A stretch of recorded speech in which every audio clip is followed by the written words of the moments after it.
not to say speculation, among her grand, great-grand, and even great-great-grandchildren, about just how much we all stand to inherit, if and when mortality finally catches up with the apparently indestructible Nora. An old miser is how my mother has been known to describe her, but then she's always claimed the Wojnarowski side of the family welcomed her with less than open arms. Careful, Bubby would say. Careful enough for the happy couple to put their hard-earned savings to one side to buy a rental flat here, a rental flat there, so she must have cashed in big time thanks to the East End of London's soaring property prices when, several years after Henry's death, the family gently suggested she sell up and move to the Cedars. And that makes the guess how many zeros game even more of a puzzle. I'm not going to lie. The pound signs have occasionally been known to flash across my mind, but Bubby is Bubby, and I love her from the top of her bald head to her tired old toes. I, for one, would be happy for her to keep us all guessing until her great-greats have produced their own heirs to any possible fortune. Which is one of the reasons that I was the natural choice as the family's Guinness Book of Records party organiser-in-chief. Yes, it is I, Debs Levine, née Wojnarowski, and the family's go-to party organiser/peace negotiator, who hath been tasked with project managing, nay, choreographing, the celebrations to mark this miracle of miracles. Set the date. Piece of cake. Check. Book the rabbi. No service planned, but of course, as my mother is at pains to remind me, no self-respecting North London Jewish World Record party would be complete without a rabbi. Check. Choose and book the venue. Another piece of cake, since the Cedars only has one function room. Check. Liaise with the UK and worldwide keepers of the records at guinnessworldrecords.com. Check. Book the caterer without causing a fatal family feud. Just about. Check. Select and send the invitations, and I stand by my choice of design, tasteful, yet Jewish. Check.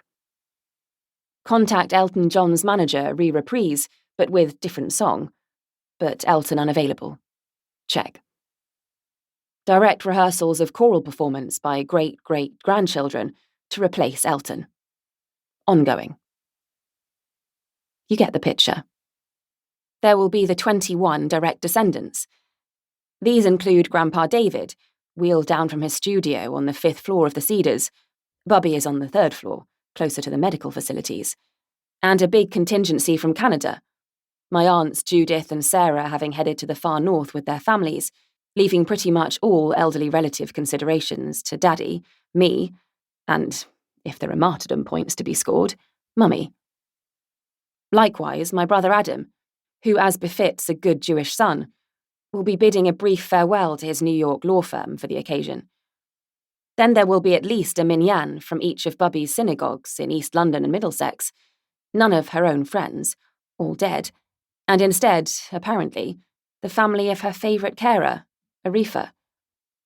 Arifa, like most of the other care professionals at the Cedars, recently arrived in Britain from somewhere in the south, where Judaism is definitely not the official religion.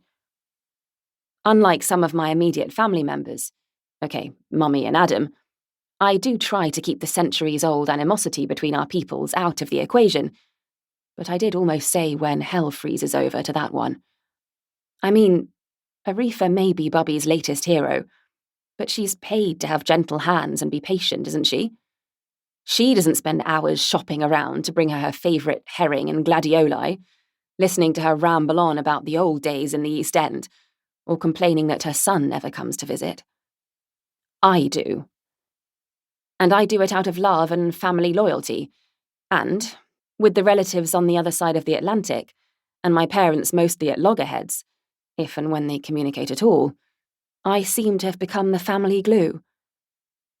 But then you can't refuse the not-quite-deathbed wishes of your own great-grandmother, can you? Anyway, today is my turn, again, to visit her royal bobbiness, and to administer the weekly pop-in on Grandpa David, too. A quick round of pleasantries with the usual suspects in the lift, and the doors open at floor 3. Denora